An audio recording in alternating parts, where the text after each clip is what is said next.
Prof, good to talk to you. Thanks very much indeed for joining us. Welcome.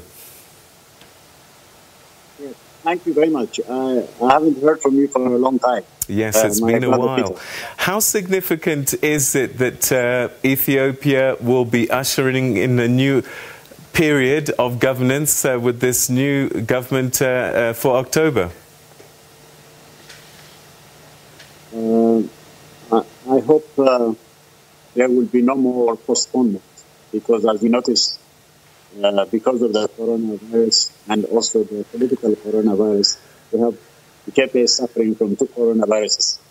From that situation, I don't know whether they will postpone it, but as you rightly put it, it may be possible if the elections that they expect to happen on the 30th of September are done.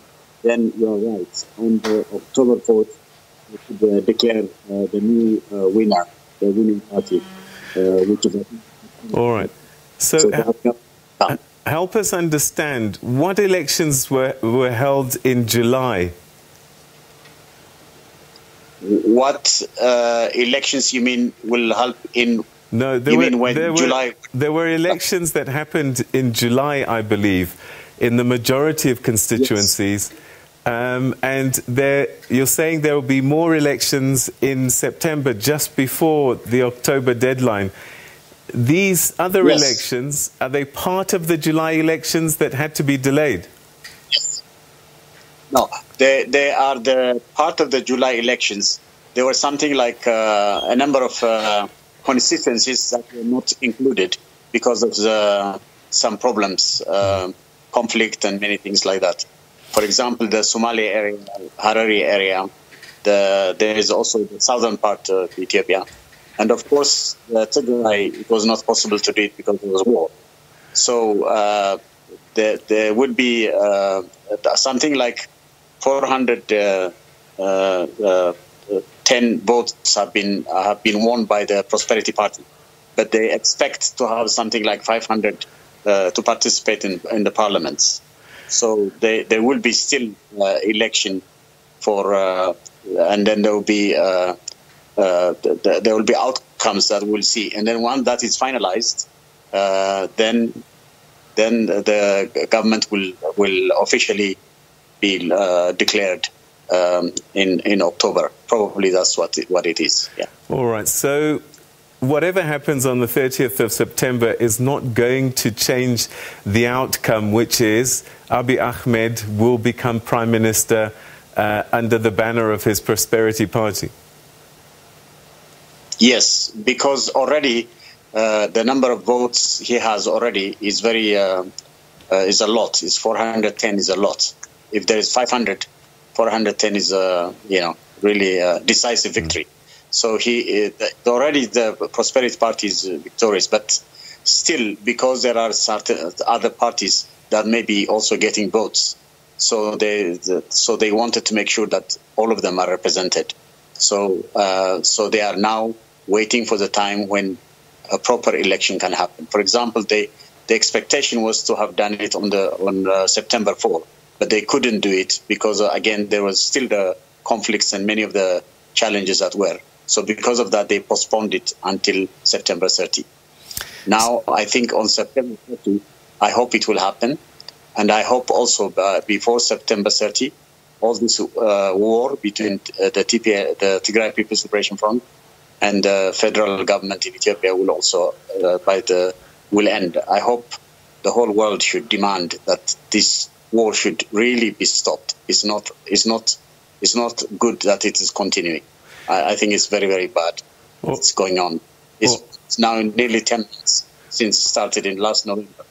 And it's not good that lots of young people are dying, lots of mothers and innocent people who have nothing to do with this politics are dying, which is not good. Right. So I think this should... We'll talk about Tigray just now, but I'm curious. The Tigrayans said that they went to the polls already, and this was the beginning of the fallout with Abiy Ahmed and Addis Ababa. Is there meant to still be elections held in Tigray? No, I think the problem was the election they held was not properly approved legally, because they violated the federal rules at that time, because what they said was there was a coronavirus postponement, and when they were asked to postpone it, they refused to postpone it and did it. They behaved as if they are an independent government. They violated even the constitution at that time, because they should not have done it. So they ran the election, and when they ran the election, there was also protest among those that ran. They said that the decisive victory was won by the Tigray People's Liberation Front. The other parties that ran in the election, they said that it was not done properly. So because of all these complications, I think what must happen is, once the situation is settled and or the conflict is resolved, a post-conflict environment should be created where the opportunity must be open in Tigray also for the election to take place, and then representation of the Tigray in the parliament, in the federal parliament, should also be acknowledged. That's what should happen, I think. So, all right, so 30th of September, there will be some form of elections. It's unlikely, given the trajectory that we're on and seeing right now, that there will be peace in Tigray. So are we saying that there will be no elections there until a future date, which is unknown? Yes. It's not possible now to run an election in Tigray as the conflict is continuing. In the places where now the Tigrayans are also creating problems, like Afar and then the so-called Amhara area, and all these other places, it is already the election has taken place, so there's it does not affect election. But in other areas, there is a place called Benishangul. There is also an alliance is being created by the Oromo Liberation Front, Tshwane, they call it, a group, a partisan group.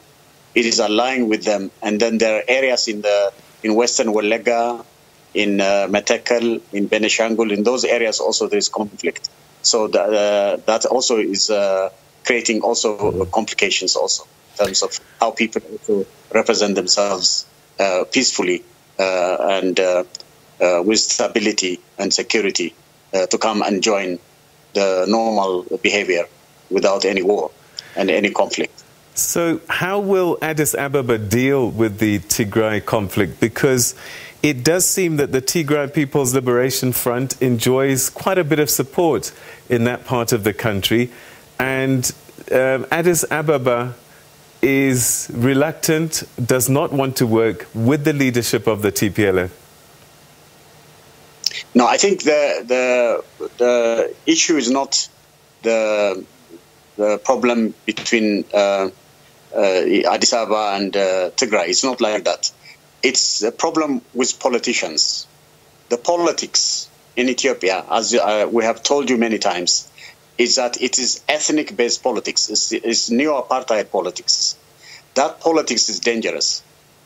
It is in fact, when the new government, Dr. Abiy, comes in October, the first and the most important thing he should do is to actually change that politics, that ethnic-based constitution, the divide and rule type constitution, which is anti-Africa, to be honest with you. That politics has to change. This has been pursued and promoted by the TPLF leadership. And it is not even good for the people of Tigray. The innocent people in Tigray are also suffering because of this politics, ethnic politics. I think entirely Ethiopia has to come out of that politics. And if the TPLF leadership apologize for all the mistakes they have made over the last 30 years and now say we no longer want to follow any ethnic politics, then I think an alliance, an agreement should be made, some sort of arrangement should be made to actually,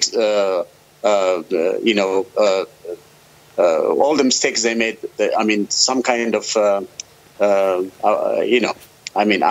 don't mind them if that's what they mean it, not just say it, but actually do it. If they are practicing it, then I think some kind of dialogue, national dialogue, should be created. And in that dialogue, almost all the political parties, however different they are, should all be debated, and elders should also be there. Mediation should be made, and eventually an arrangement should be made where a peaceful, stable, secure environment for Ethiopia comes out of this very chaotic situation the country is at the moment in. I think that's what my suggestion is. All right, we've run out of time, but a very quick question. US aid is saying that the Tigrayan forces are looting aid warehouses. What do you know about that? I think the most important thing I must tell you about this is in this conflict situation where there is war, where different parties are fighting, what do? Always you have blame and game and shame situation. So the the real facts must come out when this conflict is over. And a real investigation must be done, and we should know who is doing it. Everyone was talking about gang rapes, there's massive killings, many things have happened. So because of that, and all the stealing, everything like that, I mean, the TPLF is said to have resources over nearly $30 billion taken from Ethiopia, which is now outside the country. That's what everybody is saying. Because of all this, what we need is real facts. Okay. Real evidence must come. The most thing that must Professor Muchie, the end of the conflict. The whole world must support to end the conflict now. It must be decisive. And the TPLF must stop it, genuinely continuing this war. They must be, everyone should be saying to them, stop it. They should not allow all these things to happen. Not stealing. The killing is more sinister than all the stealing and everything we hear. So let's stop everything. And let's peace and stability and security come for Ethiopia and for Africa. Ethiopia saved is Africa saved.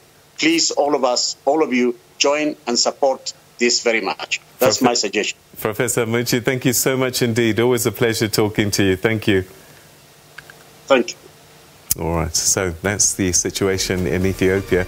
Elections are due on the 30th of September for those regions that were unable to hold them in July because of insecurity. And then, of course, there's the question of Tigray. What will happen then? And what will happen from the 4th of October when there's a new administration?